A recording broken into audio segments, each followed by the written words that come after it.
Andrés Rosler, bienvenido a Soul Radio. Muchas gracias por la invitación. Decís que los años o tus años en el Nacional de Buenos Aires fueron los peores de tu vida. ¿Por qué?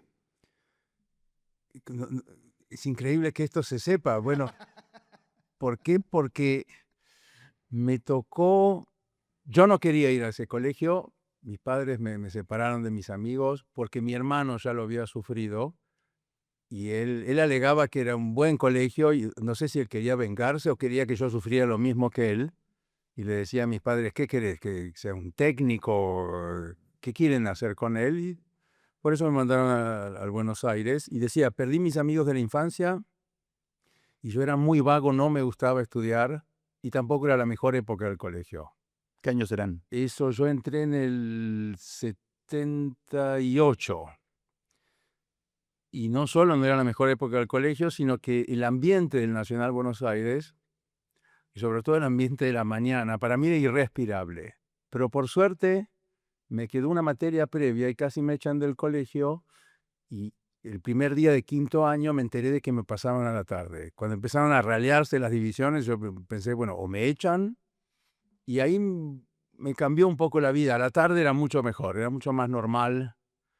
eh, Pude empezar a respirar, pero el, Pero el problema, ¿cuál era la diferencia?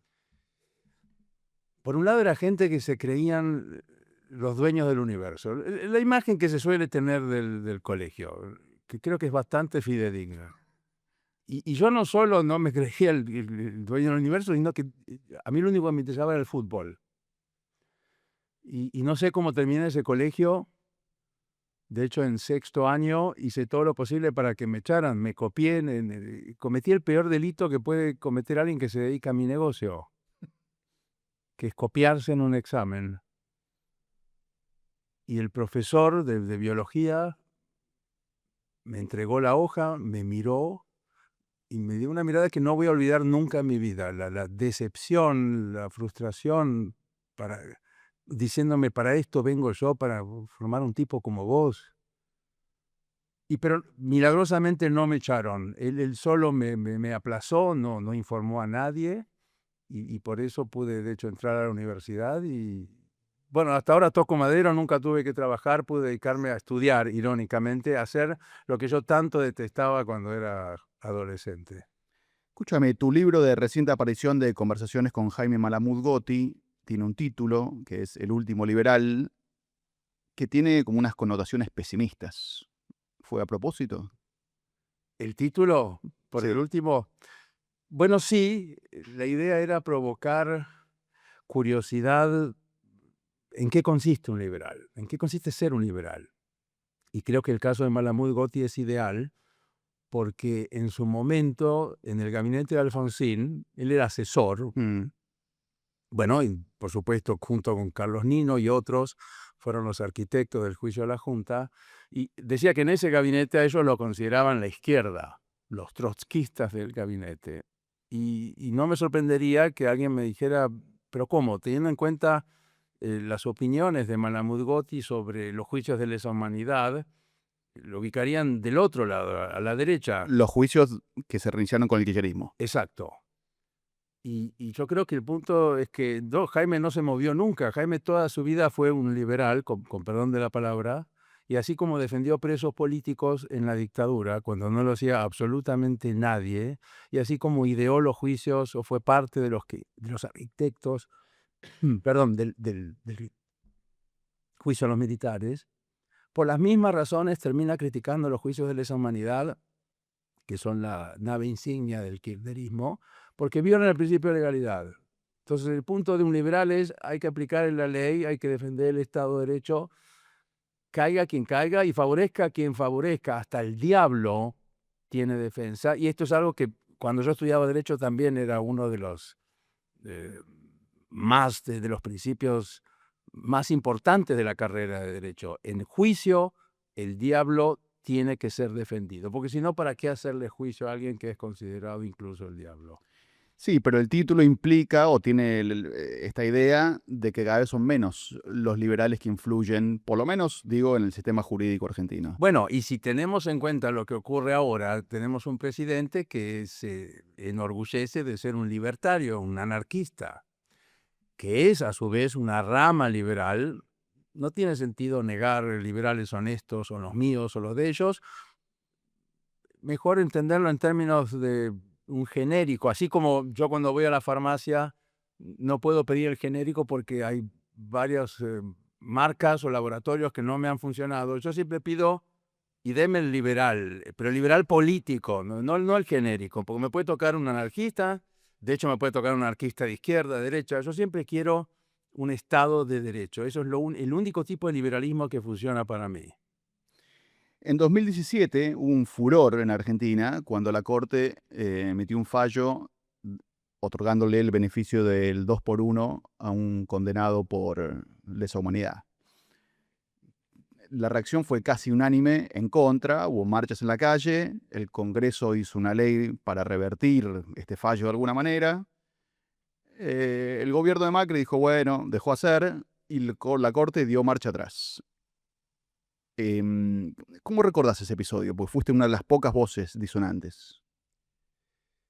Eso me recuerda un episodio de Los Tres Chiflados.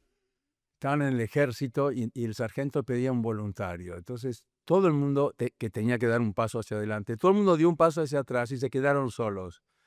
Yo en el blog, cuando salió el fallo, que de hecho primero me pareció una locura, como titulaban los diarios, una sentencia beneficia a alguien acusado o condenado por un delito de lesa humanidad, o como se lo suele llamar, genocidas, a pesar de que técnicamente no hubo genocidio.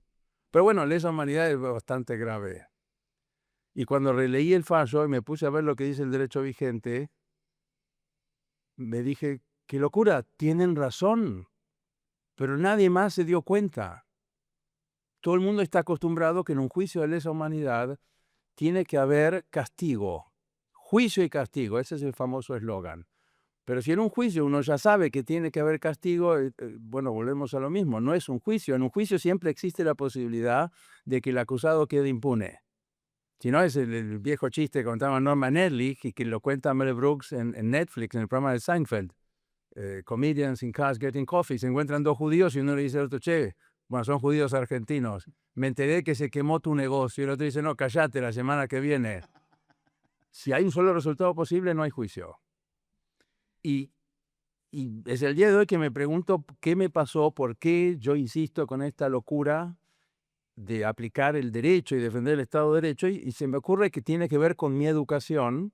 Cuando yo estudiaba Derecho, no había discusiones. El derecho penal estaban los garantistas, que eran los que defendían el derecho penal, y luego estaban los punitivistas que querían condenar a cualquier precio. Pero se notaba mucho la intervención de la política o la interferencia política en un juicio. Ahora ya no. ¿Pero por qué crees que eras el único que tenía esa opinión o uno de los pocos y la mayoría reaccionó de otra manera? Y si crees que ahora la reacción sería distinta. No, no ha cambiado nada. Como vos mencionabas, cuando salió el fallo Muiña, en el cual la Corte Suprema decide aplicar el principio de la ley más benigna a un caso de lesa humanidad, tal como lo indica el derecho vigente. Aparte, sería absurdo que existiera un derecho penal que dijera, hay gente a la cual no puedes beneficiar en un juicio, que por definición es culpable o no merece derechos humanos. En la era del Zen y de los derechos humanos, no hay que olvidar que el principio de la ley más benigna también es un derecho humano. El principio de legalidad es un derecho humano, salvo que no sean seres humanos, que sean hinchas de boca o gente que sobre que tenemos dudas de que sean realmente humanos. Pero si es un ser humano, bueno, cuando sale el otro fallo que convalida la ley penal retroactiva, sancionada a raíz del primer fallo en Muiña, no se movió una hoja, así como salieron cientos de miles de personas a la calle cuando la Corte aplica las garantías penales, cuando la Corte viola las garantías penales en un fallo que convalida una ley penal retroactiva que cuando yo estudiaba era el monstruo que se usaba para los chicos que no querían tomar la sopa. Ojo, porque esto lo hacían los nazis y no en el buen sentido de la palabra. Y de hecho, incluso en el gabinete de Hitler hubo una discusión. Cuando a Hitler se le ocurre condenar retroactivamente al que había incendiado el Parlamento, bueno, con la pena de muerte, a pesar de que no estaba estipulada en ese momento, la famosa Lex van der Lubbe, una ley con nombre y apellido, o con apellido, el ministro de Justicia, el secretario de Justicia y un consejero de Prusia que asesoraba, dice, ojo, la Corte Suprema esto no lo va a convalidar. Aparte, el principio de legalidad era un invento alemán, cuando todavía en la Alemania de Hitler se discutían cuestiones jurídicas. Estamos al principio, en marzo del 33, después la decisión fue, en fin, de llevar a cabo la así llamada solución final. Pero es una discusión que tuvo lugar en el gabinete de Hitler y que no tuvo lugar en Argentina. Como dijiste vos, ni el Poder Ejecutivo, ni el Poder Legislativo, ni la Corte Suprema, con la honrosísima excepción de la disidencia del juez Rosenkrantz, que fue el único que dijo, bueno, entre otras cosas, yo ya reconocí la ley más benigna en un fallo, ¿cómo hago para darme vuelta ahora en el caso de una ley penal retroactiva? Él ya tenía las manos atadas, pero hay que recordar que el fallo fue 3-2 y el segundo fallo fue 4-1. Y lo interesante es cómo explican los que se dieron vuelta por qué en un caso las garantías sí, por qué en el otro caso las garantías no. Hablabas de Malamud y tu caso también, que tienen una opinión muy positiva del juicio de las juntas y de su arquitectura jurídica, y al mismo tiempo una visión negativa de los juicios de lesa humanidad que empezaron en 2003. ¿Cuáles dirías que son las grandes diferencias entre lo que pasó desde el 85 y lo que pasó a partir de 2003? Quizá la manera más simple de exponerlo es hablar de Nuremberg. Es el día de hoy que hay gente que cree que el derecho penal tiene que seguir el modelo de Nuremberg en casos de lesa humanidad, genocidio. Pero claro, el grave problema del Nuremberg es que, en sentido estricto, no sé si fue un juicio cuando un ejército o potencias vencedoras en una guerra mundial con justicia de los vencedores, ejército de ocupación, con un tribunal ad hoc, con un derecho a medida, vino un sastre, le tomó las medidas a los acusados. Ese es el punto. El derecho penal internacional reemplazó al derecho penal nacional, porque el derecho penal nacional había cerrado las puertas. Las leyes de punto final, de obediencia debida. No había otra alternativa que reemplazar un derecho por otro. Y claro, el derecho no es como ir a comer en un restaurante, a la carta, uno puede elegir qué va a comer. Se supone que en un país soberano con poder constituyente que decide darse una constitución, ese país se ata las manos y tiene que obedecer primero a su constitución, y si quiere incorporar el derecho internacional, tiene que pasar por el ojo de la aguja que prevé esa constitución para que ese derecho sea a su vez derecho válido en Argentina. Pero todo el mundo empezó a creer que vivía en Nuremberg, o que acá había habido una guerra mundial, o que nos invadió un ejército, o que los jueces argentinos son jueces internacionales.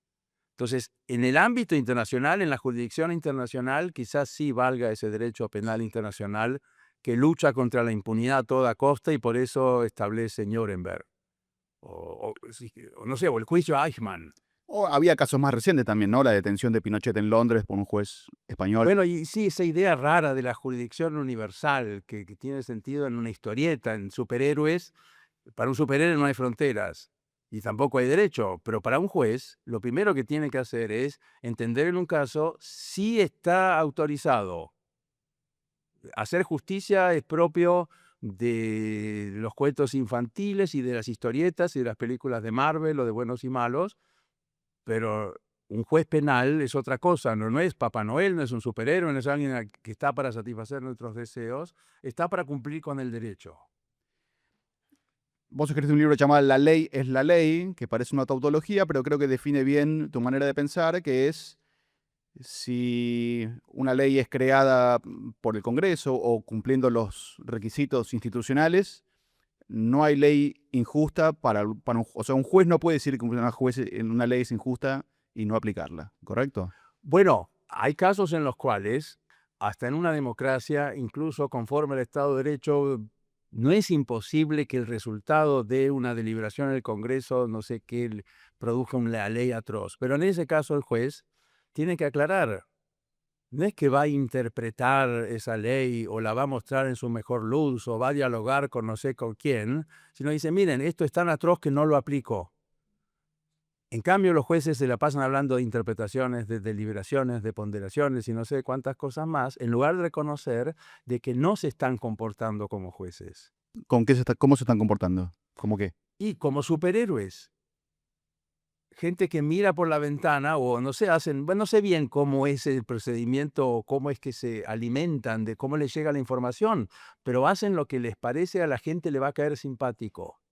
Y por eso el diablo no tiene defensa. Está muy mal visto que un abogado sea el abogado del diablo, cuando se supone que en derecho penal, antes los penalistas se peleaban por ver a quienes habían defendido. Hubieran defendido, o sea, a Hitler, a Stalin, quizás al Luis XVI, al rey de Francia. Nunca un liberal porque son indefendibles. Esa gente no tiene defensa. Pero Hussein, un monstruo, porque defender a una persona normal lo hace cualquiera. ¿Cuál es el riesgo principal que dirías em, del interpretativismo? Yo siento que es, por ahí cada fallo individual puede tener sentido, pero va generando una corrosión más amplia en el sistema. ¿Cómo la describirías? El problema con el interpretativismo, esta idea de que el derecho hay que interpretarlo siempre, de 0 a 24, como las estaciones de servicio. Bueno, antes no cerraban nunca, creo que hay algunas que cierran. Mm. Que esa interpretación encima es moral y que finalmente, como resultado de la interpretación permanente y de la moralización del derecho, los jueces son coautores de una novela en cadena. En el fondo, vos no tenés la menor idea de lo que te va a pasar. Tu abogado tampoco. Tenés que esperar a que termine el juicio, lo cual parece una broma. Parece un chiste de, no sé, de penalista. Me tocó un juez artista y me vino con un capítulo que aparentemente está de acuerdo con lo que pasó hasta ahora, pero el capítulo es nuevo. ¿Y cómo sabes vos cuándo un autor agrega un nuevo capítulo? En ese caso, de hecho, el autor cambia la obra y vos comprás un libro queriendo que te den el libro que a vos te interesa. Sí, por eso vos decís que el debate no es garantismo versus punitivismo, es otra cosa. Sí, eso es un debate. Si la discusión fuera, bueno, ¿cómo nos gustaría que fueran nuestros derechos? Pero modernamente, mal que mal, las garantías, el principio de legalidad, el principio de inocencia, eso es parte del derecho. Si cambiara el derecho y a partir de ahora el derecho estipulara que ningún delincuente puede quedar impune, que de hecho era el eslogan que se hizo popular en Alemania, el nacionalsocialista, para no usar términos tan despectivos de entrada, y que es tan popular hoy. Mucha gente que cree que el nacionalsocialismo es lo peor que puede ocurrir y no se dan cuenta que están defendiendo la misma política penal que mal, los propios nazis, con perdón de la palabra, incorporan al Código Penal. En Alemania, en 1935, se reforma el Código Penal y queda establecido que ahí los jueces sí tenían que hacer justicia a cualquier costo. No se los puede acusar entonces de ser incoherentes. Mal Sí, que mal, lo agregaron al derecho. Nuestro derecho todavía tiene todo el botiquín, la presunción de inocencia, el principio de legalidad, etcétera, etcétera. Pero los jueces no se comportan de ese modo. ¿y eso por qué? ¿Es Bueno, una cuestión ideológica? ¿Es una yo cuestión de dónde viene? el que tiene un martillo cree que todo el mundo es un clavo. Yo me dedico a la filosofía del derecho, entonces hay una filosofía del derecho que es el interpretativismo, y aclaro que el problema en realidad no es que haya que interpretar, porque en cierto sentido somos todos peronistas. El derecho es un fenómeno cultural y para saber qué quiere decir necesito convenciones. Yo no digo que no hay que interpretar nunca. Yo diría, bueno, que en general se comprende y solo se interpreta en un caso difícil. Pero ahora todos los casos se han vuelto difíciles, porque los jueces agregan nuevos capítulos. Entonces, por definición, no hay más casos fáciles y en el fondo ya no sabemos cuál es el derecho vigente. Es un fenómeno que ves en la justicia penal, pero también, no sé, en la laboral, en la de sociedades. Increíblemente, como yo no sé nada de derecho y de joven tenía el berretín de ser penalista, pero no me dio la cabeza, en general me dedico a algunas cosas de derecho penal. Mm. Filosofía del derecho aplicada a algunas cuestiones de derecho penal. Y para mi gran sorpresa, se me empezó a acercar gente, verdaderos abogados que saben de derecho, y aunque no lo crean, me han invitado a jornadas de derecho procesal civil, por ejemplo, y les tuve que aclarar, porque claro, hubo una confusión, yo no sé nada, imaginen, no me importa, vos vení, me dicen, y habla de la autoridad del derecho. Me han invitado a jornadas de congreso de seguro, a hablar del juicio al Luis XVI, y no para referirse al seguro de vida, que de hecho no tuvo el rey de Francia, sino para que hable de qué pasó, el problema de la revolución legal. El problema en el fondo es ese: el derecho se convirtió en filosofía del derecho. Entonces incluso los que no saben nada de derecho como yo pueden terminar comentando fallos de la Corte Suprema. ¿En qué sentido si es que no sabes nada de derecho? Yo soy abogado, pero como te conté, así como yo no quise ir a Buenos Aires, en mi época el 99% de los que estudiaban abogacía querían dedicarse a la filosofía y elegían la carrera humanista, perdón, la carrera profesional más humanista de todas. Entonces en derecho, sobre 20 y pico de materias, había 5 con humanidades, y yo era un cobarde y no quise enfrentar a mis padres, y tuvimos un pacto de caballeros, como se decía antes, con perdón de la palabra. Yo me recibí de abogado y después hacía lo que me daba la rechingada gana. Pero no te fuiste, no te corriste mucho de ese árbol. Irónicamente termino hablando, es una de las grandes ironías y para mí enorme sorpresa, que yo termino hablando de derecho. Nunca imaginé que iba a pasar algo semejante. ¿En Argentina los jueces tienen demasiada libertad por las reglas o es una libertad que se han tomado, digamos? O sea, te toca el juez A y puede ser el resultado distinto, muy distinto con el Bueno, juez B. las cosas no venía bien y después vino la reforma. Sí, el panorama no era el mejor. Y con la última reforma del Código Civil y Comercial, si no recuerdo mal, su artículo 2, cuando hace la lista de fuentes y de caminos que puede tomar el juez o fuentes que debe seguir, está todo. Con lo cual un juez puede servirse y hacer lo que se le da la rechingada gana. Pero, pero al menos en ese caso, un juez está siguiendo al derecho. Es el propio Código Civil y Comercial el que le dice: servite, que son confites, y hacé lo que te parezca bien. Pero esto es algo que ocurre también en derecho penal, donde se supone que las manos de los jueces están atadas. Con lo cual, no es un problema del derecho en sí, es un problema de, supongo, sí, cómo se enseña el derecho. Los abogados salen de las facultades de derecho. Creo que esto no es congénito, no es que se nace, nadie nace interpretativista, quiero creer, sino que es el resultado de la influencia de esta manera de entender el derecho, y muchas veces quizás los jueces, no sé, van a las facultades de derecho, hacen cursos de posgrado, de especialización, para enterarse mejor de cómo es que se supone que ellos razonan, y resulta que terminan haciendo. Porque si un átomo fuera, no sé, a las ciencias exactas y tomara un seminario de especialización, seguiría siendo un átomo, no va a cambiar su manera de ser un átomo. Y los jueces, irónicamente, debido a esta nueva manera de entender el derecho tan premoderna, tan medieval, la idea de que el derecho tiene interpretaciones correctas y justas y que somos todos peronistas, es exactamente lo contrario de la modernidad. Necesitamos Estado y un Estado de Derecho porque tenemos desacuerdos sustantivos. Y el derecho, el juez incluso puede tomar decisiones con las cuales él mismo no está de acuerdo, como suele decir Martín Farrell, que fue un gran juez. Pero en cambio ahora, como la idea es buscar la respuesta correcta, los jueces tienen que resolver problemas casi como un mecánico, ni siquiera, porque el mecánico tiene que seguir la estructura del auto, no te puede convertir un Peugeot 504 en no sé qué cosa, pero un juez se enfrenta a un problema y el derecho es una de las herramientas que tiene para resolverlo. Pero si encuentra una buena respuesta, no tiene por qué seguir el derecho. Y a muy poca gente le importa eso. Igual siento que entre la opinión pública, los problemas de la justicia tienen más que ver con la corrupción, con la cercanía con la política, menos que con una cuestión filosófica. Totalmente de acuerdo, pero el problema es que esta filosofía del derecho que moraliza al derecho abre la puerta para que en nombre de grandes principios morales o de la justicia o de la igualdad o de lo que fuere, los jueces, en lugar de cumplir con su tarea, como decía Perón, ¿no? Hay que ir de casa al trabajo y del trabajo a casa. No hay que los jueces no tienen que tomar decisiones políticas. Para eso están los representantes políticos, para eso están los constituyentes, los legisladores. O sea, vos decís que esta filosofía de activismo judicial puede ser una coartada para acercar la política o los negocios o la corrupción a la justicia. Es ideal. Y siempre hay que recordar que el problema de este activismo es que es como el olor. El olor propio, a todos nos gusta nuestro propio olor, pero cuando sentimos el olor del otro, Porque es más, los superhéroes no son los mismos para todos. Y para mí un superhéroe, para vos puede ser un villano o al revés. Por eso el derecho tiene que tener autoridad. Después está ese famoso caso difícil donde el derecho no se entiende, realmente hay que interpretar.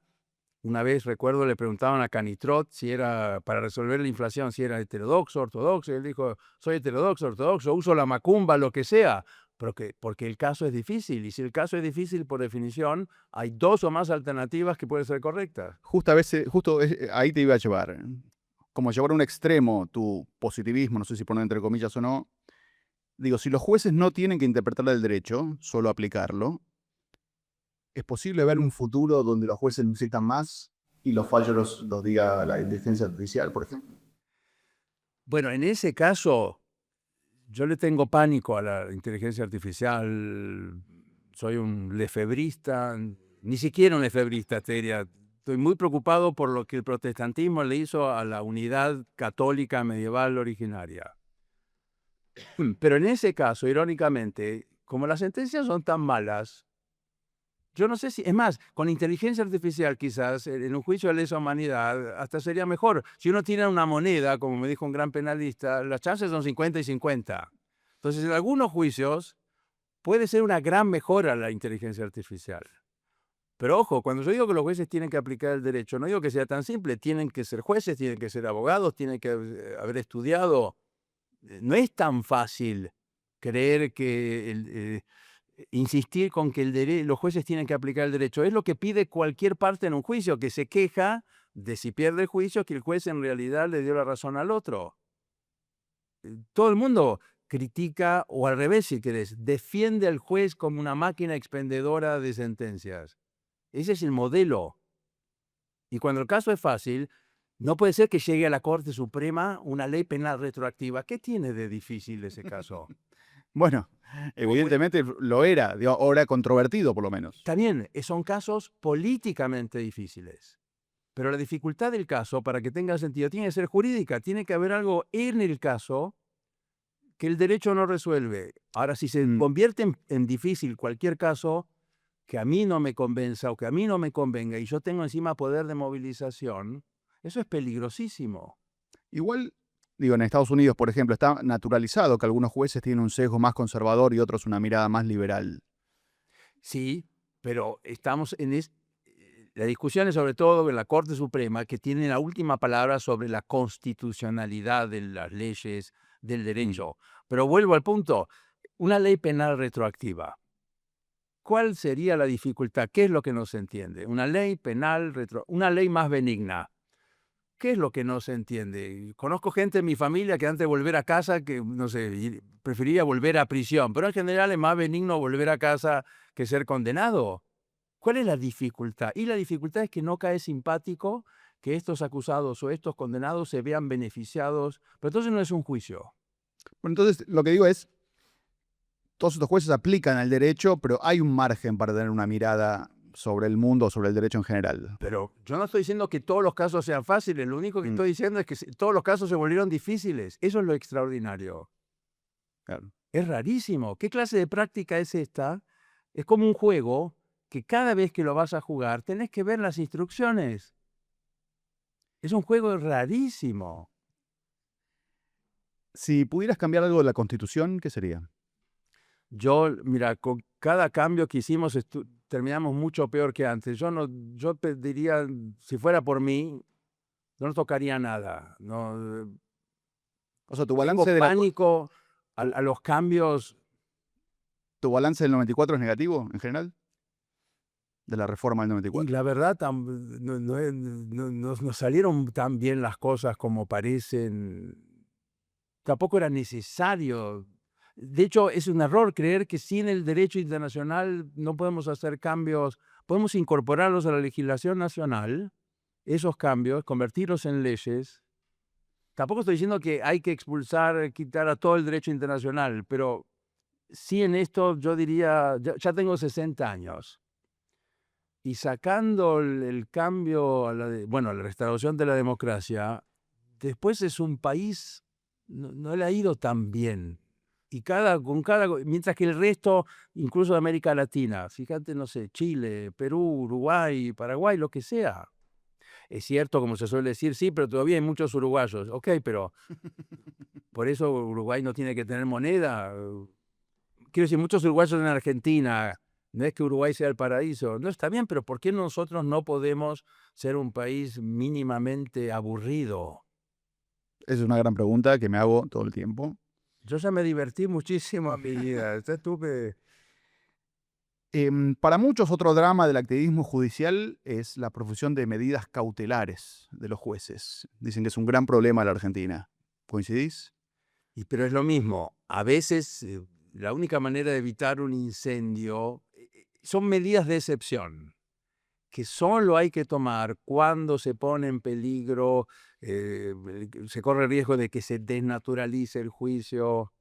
Pero como todo, si yo empiezo a usar la excepción en épocas normales, la alternativa sería, bueno, dejar de tener extintores de incendio, pero el día que tengamos un incendio nos vamos a agarrar la cabeza. A veces es peor el remedio que la enfermedad y otra vez el problema son los jueces. Con un buen juez, como solía pasar en el fútbol, vos te olvidás de quién es el juez. O lo conoces porque se hace famoso, porque desaparece del juego. El problema entonces en el fondo son los jueces. Cuando te preguntan qué opinás de la condena a Cristina Kirchner, ¿qué decís? Es un problema porque yo soy muy vago y tiene, no sé, miles de fojas y no es algo que yo haya leído, no puedo, contestaría como cualquiera que lee el diario y no puedo darte una opinión. Bueno, vos me dirás, eso no te detuvo en el pasado y tendrías razón. ¿Tenés opiniones sobre temas jurídicos o solamente tu énfasis es en el proceso? Por ejemplo, digo, cadena perpetua, ¿estás a favor o en contra?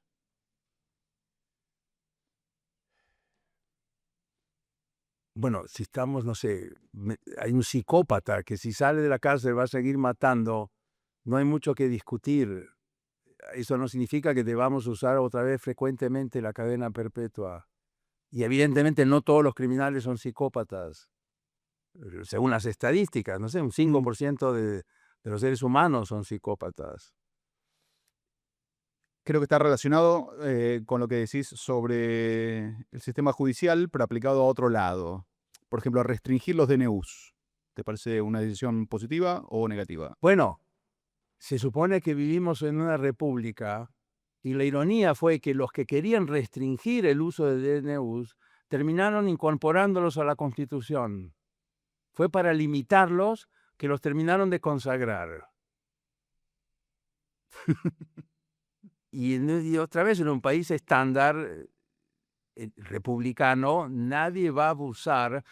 Es un arma que hay que usar solo en momentos, otra vez, de verdadera excepción. Y lo que ocurre, por supuesto, es como el olor. Me molestan los DNUs de los demás y los DNUs propios me parecen muy buenos. Muchos que parecían ser conservadores, ahora se hicieron revolucionarios. Muchos que son revolucionarios, después se hacen conservadores. Salta a la vista. La idea es tener una teoría del derecho que sea institucional, independiente de la cara del cliente, como dice Federico Morgenstern, y aplicar neutralmente el derecho a todo el mundo, al diablo mismo si está en juicio. Y además un enfoque minimalista, ¿no? O sea, lo menos posible. El derecho. Sí, Bueno, yo tengo este interés particular por el derecho penal, y el derecho penal, cuando aparece, es porque ocurrió algo trágico y tampoco puedes hacer grandes cambios. Y el derecho penal, si funciona bien, tiene que ser minimalista y casi no tenés que enterarte. Por otro lado, ojo, el derecho modernamente es irreemplazable.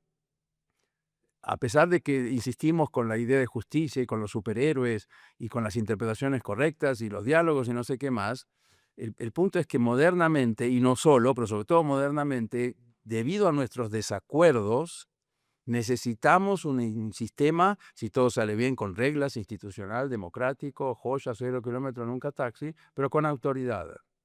¿Cuál es para vos la mejor explicación de la cárcel como método de castigo a los delincuentes?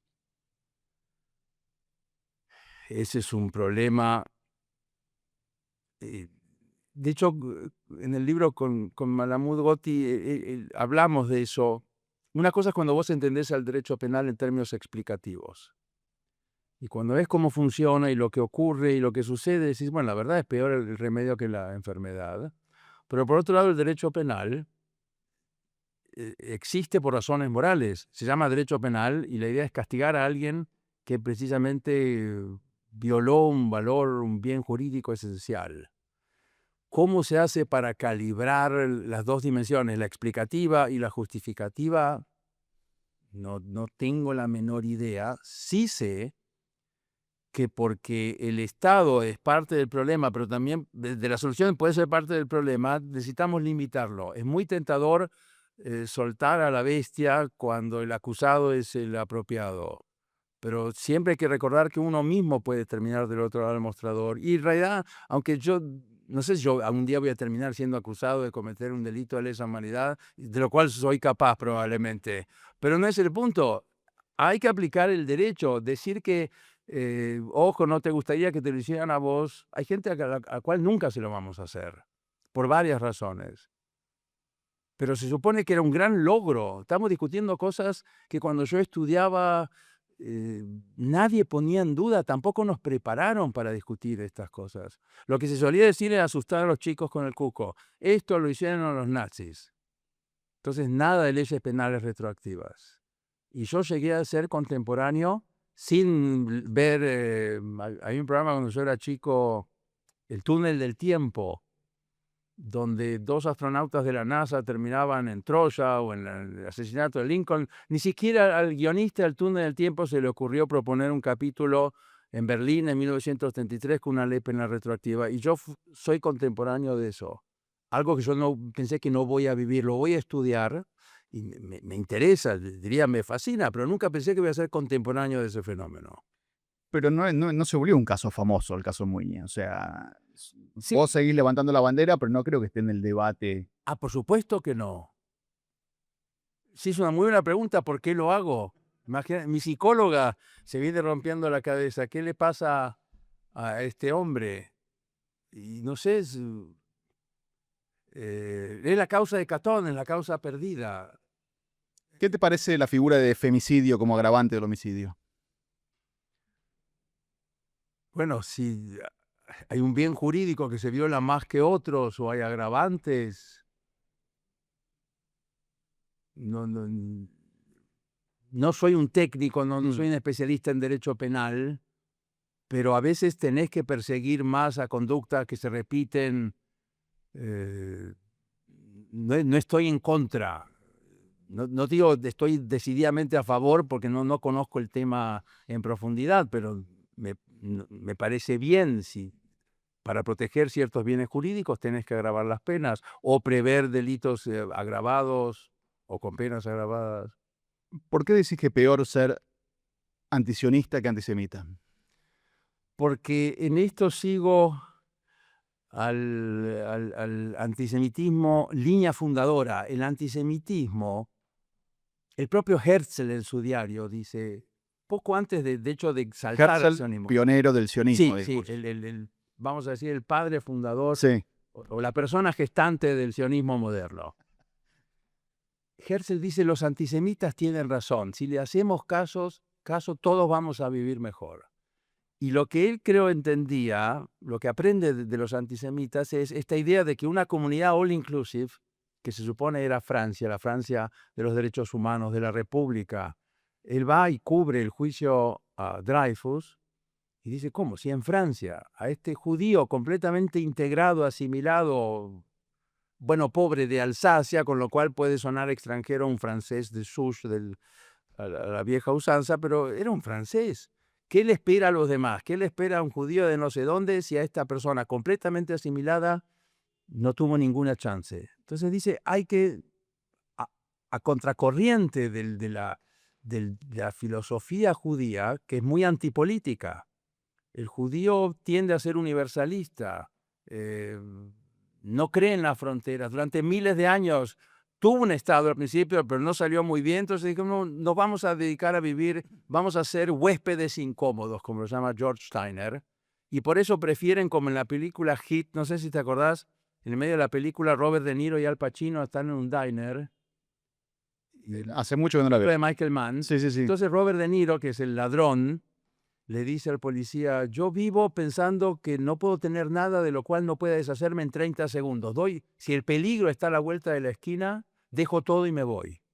Y el judío puede vivir en una sociedad cientos y cientos de siglos, pero tiene que estar preparado a dejarlo todo antes que tener su propio Estado. Esa era la filosofía judía originaria. Luego de que, bueno, tienen que dejar, no sé cómo llamarlo, Palestina, Israel o cómo es que se llamaba. Y el sionismo es la revolución moderna, es una verdadera revolución, es la idea de volver a tener un Estado. Y esto lo sacan del antisemitismo. Herzl se da cuenta, los antisemitas tienen razón, una comunidad all inclusive es imposible. Y la única manera de resolver este problema es que los judíos, en contra de todo lo que vivieron esos últimos, no sé, mil y pico de años, tienen que tener su propio Estado. En cambio ahora hay gente que es antisionista y te dice, no, ojo, no es que yo sea antisemita. Mal que mal los antisemitas decían, váyanse a Israel, crean su propio... ¿Por qué no son personas normales? Porque está esto otro, vos ves a un judío y parece una persona normal, parece gente. ¿Te acordás cuando se decía, a este le dicen 7 días porque de lejos parece gente, haciendo un juego de palabras con las revistas? Y el judío te confunde. Entonces el antisemita quería que los judíos se muestren como son, con rulitos, vestidos de negro, y que tengan su propio Estado en todo caso, que sean uno más. Pero el antisionista te dice, no, se tienen que ir de Israel también. Y no sé volver a dónde, porque los habían echado de Polonia, como decíamos, Oz, de su propio padre. Al principio me decían andate de Polonia y ahora me dicen que me vaya de Israel también. Es un anacronismo, es una excepción. Es gente que vive en el pasado, que todavía no reconoce, por ejemplo, el Nuevo Testamento. Gente muy obcecada. O sea, el viejo antisemitismo decía, váyanse a Israel, el nuevo antisemitismo, que disfrazado de antisionismo. O no, sería el nuevo, ojalá fueran antisemitas. No, el antisionista te dice, andate a Israel. Y el judío, mal que mal, entiende que necesita un Estado judío, que fue una decisión que tomó a regañadientes. El editor de Carl Schmitt, obviamente era judío, Ludwig Feuchtwanger, el editor de Dunker y Humboldt. La familia de Feuchtwanger vivía en Alemania del siglo XVI y en el año 36 él va a visitar a sus hermanas a Palestina y prefiere volver a la Alemania de Hitler. Era tan alemán. Los judíos alemanes, los yeques, son más alemanes que los alemanes. Fueron patriotas que pelearon la Primera Guerra Mundial, fueron más condecorados. Y claro, no les sirvió de nada. Entonces, no fue la primera opción tener un Estado judío. El judío quiere ser normal, yo te diría, ni siquiera quiere ser judío. Si vos le das la opción, se han convertido, se han asimilado, pero el mundo no los deja. El mundo sigue dotando esa diferencia, ese tipo, ese que parece ser una persona normal, pero quizás sea judío. Se habló mucho, o se usó mucho, la palabra genocidio en estos 2 años para lo que estaba haciendo Israel en la guerra de Gaza. Genocidio es una palabra de origen jurídico. ¿Lo fue perdiendo? ¿Cómo viste el uso o la inflación de la palabra genocidio en estos años? Bueno, hubo un genocidio, se supone, en Argentina, cuando en realidad el genocidio es un acto cometido contra una raza, una etnia, una religión, pero en Argentina no ocurrió nada de eso. O un grupo nacional, pero no fue contra un grupo nacional tampoco. Y lo que ocurrió ahora en Gaza, bueno, ha dejado de ser una noción jurídica. Aunque curiosamente el creador del genocidio, Lemkin, había pensado una noción bastante generosa, pero el propio Stalin, temeroso de que lo iban a acusar a él por genocidio, por lo que había hecho en Ucrania, entonces deja la definición actual. Y una de las muy pocas personas que se animó a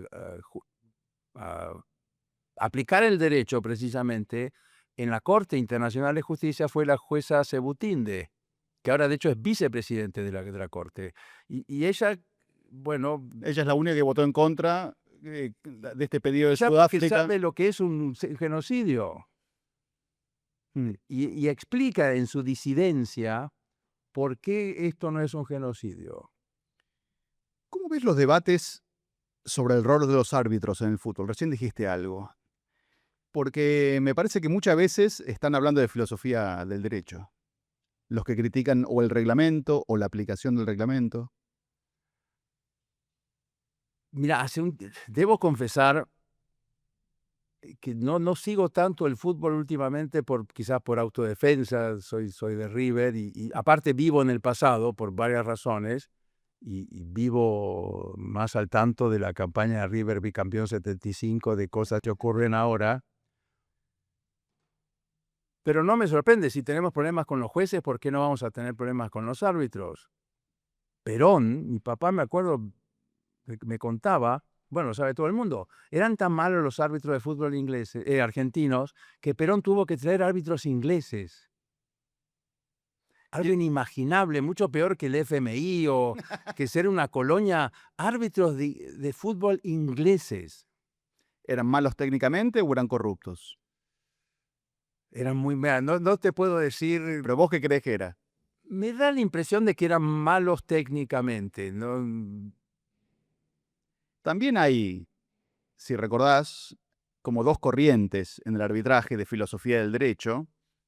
Una más interpretativista, que es el juez tiene que llevar el Sí, partido. la escuela La Molina. La escuela de la Molina, y otra más, la ley es la ley, encarnada en su momento por Javier Sí, Castrilli. por Castrilli, claro. No, lo que digo es, hay una función, la gente aprende, a veces el encuentro que tiene con la filosofía del derecho es a través del fútbol para mucha gente. Bueno, cuando conocí a Jaime Malamud Gotti, él me había dicho que le habían recomendado que leyeran algo que yo había escrito en el blog, donde uso un cuento de Alejandro Dolina, apuntes, el libro es sobre las crónicas del Ángel Gris, y había un cuento sobre apuntes sobre el fútbol en Flores.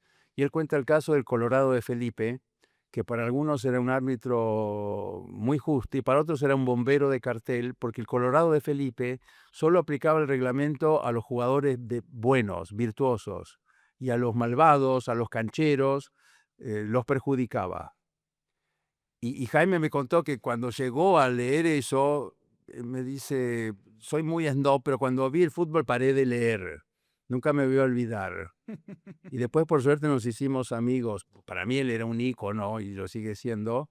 Pero nunca me olvido de que me hizo esa confesión de que paró de leer donde yo uso el cuento del Colorado de Felipe, pero que es muy ilustrativo, sobre todo en el caso del derecho, o el derecho penal, si querés. Es el derecho mirándole la cara del Sí, cliente. o como dice Dolina, el Colorado de Felipe no aplica el reglamento, sino que sigue los propósitos nobles del universo. Y yo creo que en el fondo todos, en el derecho, en el fútbol, en todos lados, queremos que se nos aplique el reglamento. ¿Qué películas o cuáles son tus películas favoritas de juicios o que se puede aprender mucho de derecho? De juicios, soy fanático, me encanta el cine y veo muchísimas películas de guerra y muchas comedias, pero de juicios no suelo ver muy a menudo. Obviamente me quedó grabado las dos versiones de 12 hombres en pugna. Claro. También, No, Cuestión de Honor te iba a preguntar. En un tribunal militar con Jack Nicholson y Tom Cruise. Una bueno, frase sí, famosa. nunca se me hubiera ocurrido. Yo hubiera dicho que es una película de guerra, pero es una película que sé de memoria. El monólogo final o el alegato de Jack Nicholson, no pueden tolerar la verdad, ustedes quieren la verdad. Sí, por supuesto. Gran película, sobre todo por Jack Nicholson, que trabaja 20 minutos. Sí, ahí uno termina hinchando por el que quiere, por el que nos pide que no miremos el reglamento por un minuto, ¿no? Es que Jack Nicholson, el punto es, él vive al borde, él vive en el peligro, él vive en la excepción. Y en la excepción, otra vez, la excepción pura, tenés que tomar decisiones que normalmente no serían kosher. Ojo, el derecho, la guerra también tiene su derecho. Con lo cual, sí, es un derecho excepcional, pero ya regulado. Yo me refiero a situaciones en las Sí, cuales la excepción es tal es que vos no sabés qué hacer. Y a eso, y claro, a Jack Nicholson, al oficial, lo acusan de no haber violado el derecho de la guerra. De hecho, es una corte marcial en un tribunal militar Y por supuesto que los militares tienen que aplicar el derecho que regula su actividad. Pero visto en su mejor luz, si me permitís la expresión, el punto de Jack Nicholson es, miren, nuestra existencia está en peligro, no vengan a criticar, yo dejo que ustedes duerman de noche, yo los protejo, yo les hago que les permito ser libres, no vengan a criticar cómo lo hago. ¿Qué ideas sobre la organización de la economía se derivan de tu filosofía del derecho? O sea, ¿hasta qué punto tu defensa del derecho liberal tiene un correlato en cómo debe organizarse la economía? Yo diría, o se suele decir, uno de los argumentos a favor del Estado de Derecho es que es bueno para los negocios, que permite previsibilidad. Alguien ganó un premio Nobel, creo, diciendo eso, y tampoco no hace falta ser un rocket scientist para entender.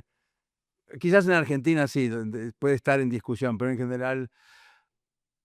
Pero te confieso que no, originariamente no hay detrás no hay una economía.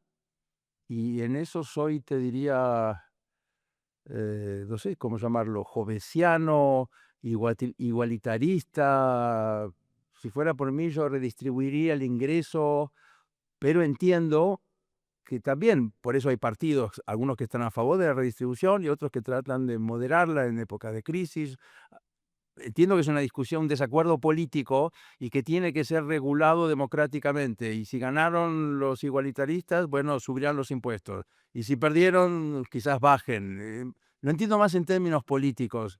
Económica, sí, por otro lado entiendo que en Chile, donde no han tenido un gran estado, una gran redistribución del ingreso, la clase media creció más que en Argentina, o el salto de las clases más bajas a las más altas o medias tienen problemas que no tenemos nosotros, de jubilación, a pesar de que ahí se supone tienen un mercado feroz, que el que redistribuye es el mercado.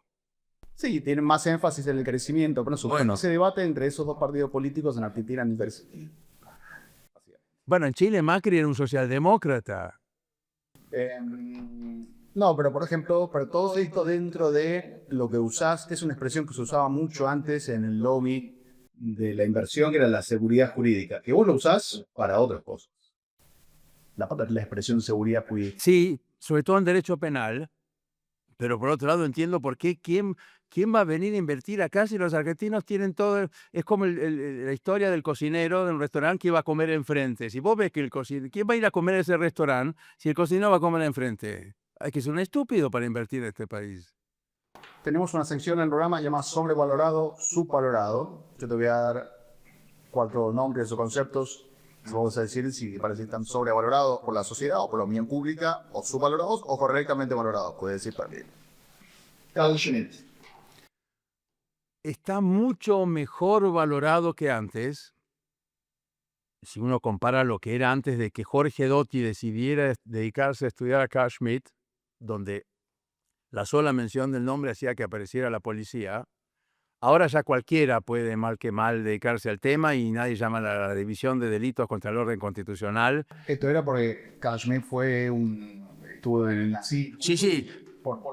Habiendo abogado por la prohibición del partido nazi, después termina colaborando con el nazismo. Y yo mismo, si hubiera pedido que prohíban a Hitler, después de que Hitler gana, quizás también habría estado primero en la fila tratando de afiliarme si me hubieran dejado. Pero hoy por hoy está mucho mejor valorado que antes, pero todavía, por supuesto, y esto quizás siempre va a ser así, va a haber que entenderlo mejor, explicarlo, y uno de los temas decisivos o el interés, la fascinación que provoca es cómo alguien tan inteligente y que de hecho como todo defensor del Estado, estaba en contra de la revolución, termina adhiriendo a la revolución de Hitler. Igual yo vi en la Argentina un rescate de Schmitt primero a través del rescate del populismo vía la CLO o la CLAU. Después viene lo tuyo. ¿Cómo puede ser que el kirchnerismo rescate a Carl Schmitt? Bueno, Rosner también. Y que Schmitt debe estar dando vueltas en su tumba. Si leyeran, él nunca, jamás, es exactamente lo contrario de lo que él dijo, recomendar la enemistad para crear unidad, crearse un enemigo. Por la sencilla razón, ojo, no porque no hubiera enemigos, sino que precisamente no te los tenés que inventar. El punto de Schmitt cuando habla de enemistad es la exclusión. Toda comunidad política se forma excluyendo ideas, personas, territorios. Y si bien eso suele tener mala prensa, aún los que defienden la inclusión excluyen a los que no quieren inclusión y sobre todo excluyen, por ejemplo, a los nacionalsocialistas, con lo cual somos todos peronistas. El problema es que él termina adhiriendo al nacionalsocialismo, pero su idea de que una comunidad política tiene que excluir y que incluso hasta los liberales tienen enemigos, es obvio. Entonces, Él era muy desconfiado de las instituciones de la democracia liberal como herramientas para lograr la democracia, etc. él es contemporáneo de la crisis del parlamentarismo, que en Alemania es lo que conduce al nazismo. No hay que olvidar que el nazismo gana las elecciones y Schmitt pide prohibir esas o impedirlas o retrasarlas, precisamente porque de esas elecciones iba a ganar un partido que quería destruir el sistema que le abría la puerta precisamente.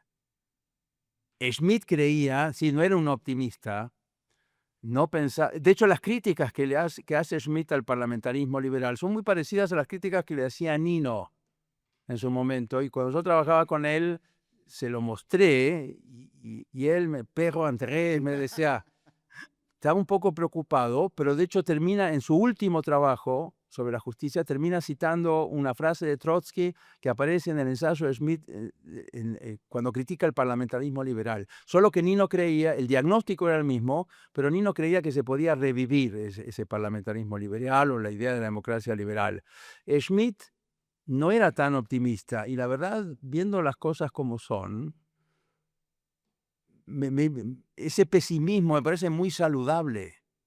Y en todo caso, Schmitt hizo hincapié, ojo, sean optimistas o pesimistas, pero sean conscientes de que, aunque sean liberales, sobre todo si tienen liberales, van a tener enemigos y los tienen que excluir. No solo al que no piensa como uno, sino aquel que no acepta las reglas básicas del Estado de Derecho.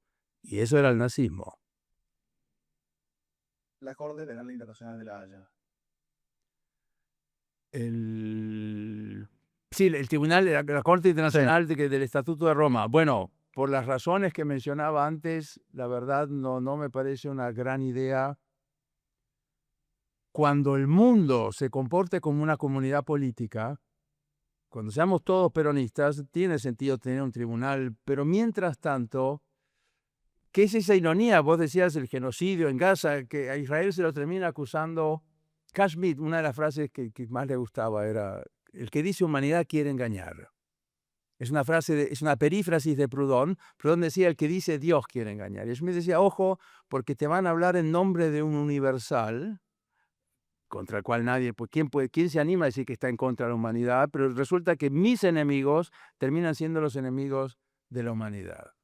Entonces, es una noción, la idea de una comunidad all inclusive, global, internacional, hasta ahora sigue siendo una idea, sigue siendo un proyecto, y hasta que no se logre, y le espera un largo futuro por delante, puede ser contraproducente, puede ser exactamente un arma política para perseguir a los que no piensan como nosotros.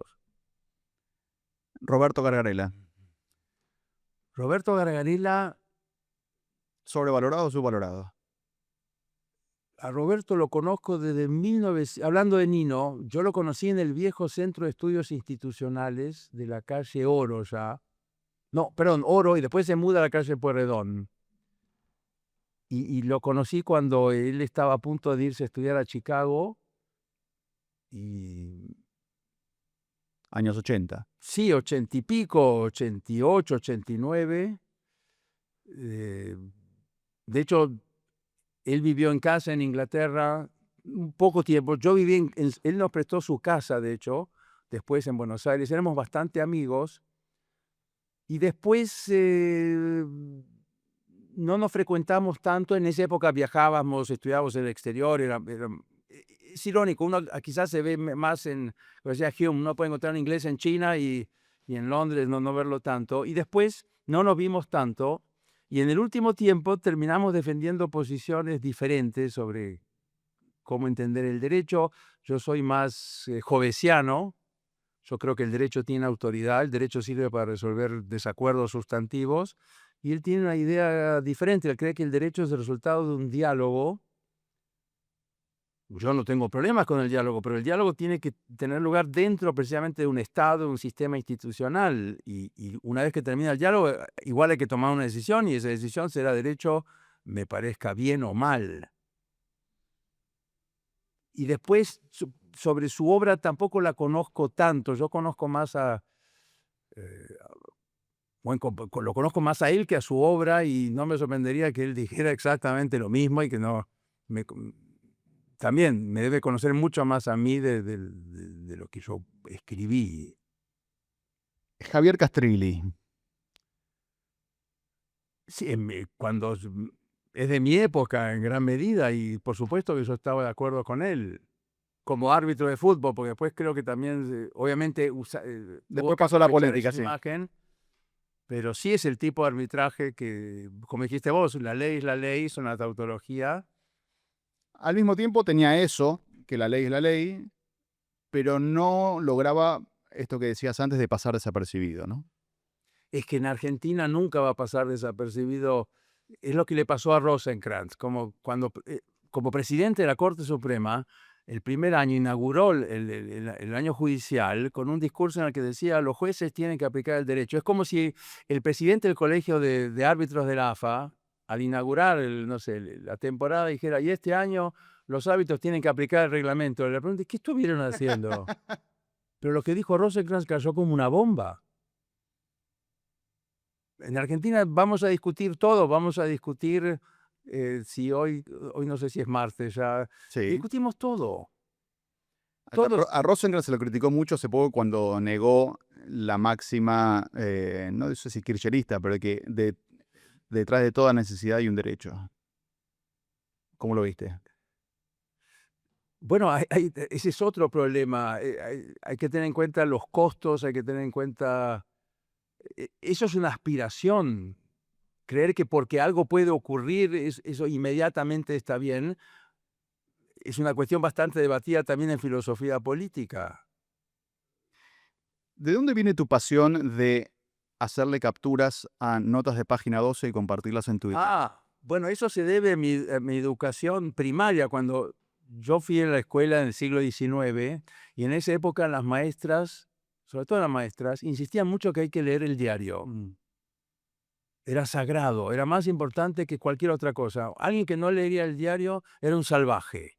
No importaba, de hecho, lo que iba a hacer el resto de su vida, pero había que leer, había que hacer recortes de diario, había que llevarlos. Y me quedó esta locura, esta manía de leer el diario.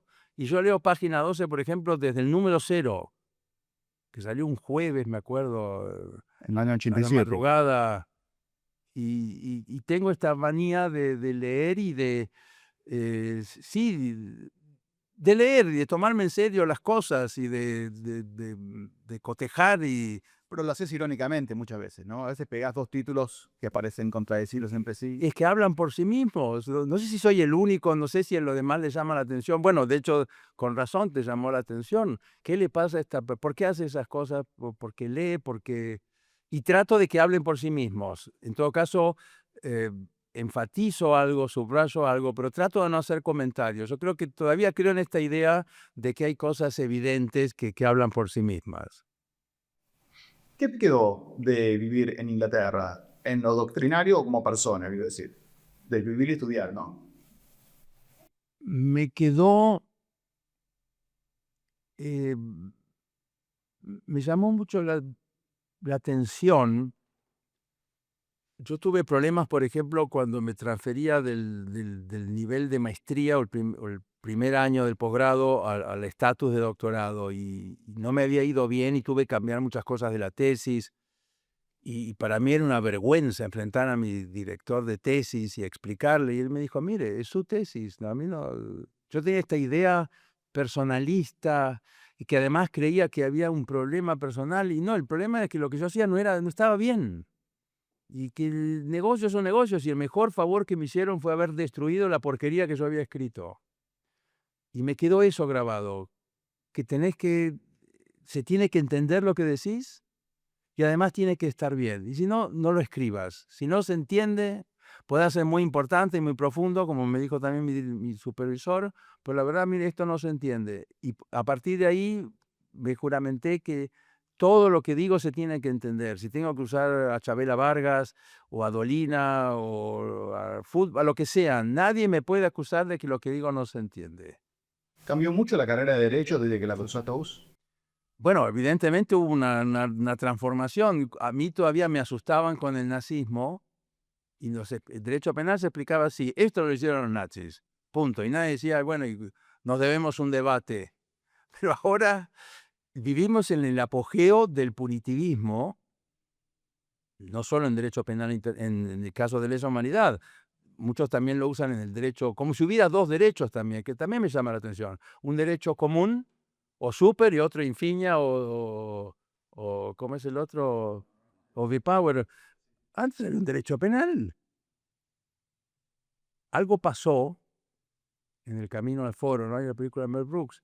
Y cuando yo estudiaba, estaban los que sabían de derecho y no hablaban de filosofía. Uno podía ser abogado sin tener la menor idea de lo que había. Se conocía, bueno, un filósofo del derecho, Kelsen, con el que se torturaba a la gente, pero evidentemente no le hicieron mucho caso. Y ahora todo se convirtió en autores o en filosofía moral o en lo que está bien. El derecho no hace falta. No hace falta un sistema institucional con autoridad que tome una decisión. Todo el mundo sabe lo que está bien, pero no le llama la atención que la persona que tiene al lado tiene otra opinión sobre lo que está bien. Y cree que con un diálogo esto se va a arreglar. Si con un diálogo se arreglaran las cosas, no habría derecho. ¿Qué pasa si un día tus ideas triunfan y ganas una mayoría? A Dios no lo permite. Es que a esta altura tendría que empezar a negar todo lo que dije e iría para el otro lado. Esa da sospecha. Conociéndome, bueno, hay un viejo refrán yiddish: "Soli jasoy vicen fonzores". Ojalá yo tuviera esos problemas, dudo que me ocurra. Andrés Rosler, muchas gracias por venir. Muchas gracias a vos, Hernán.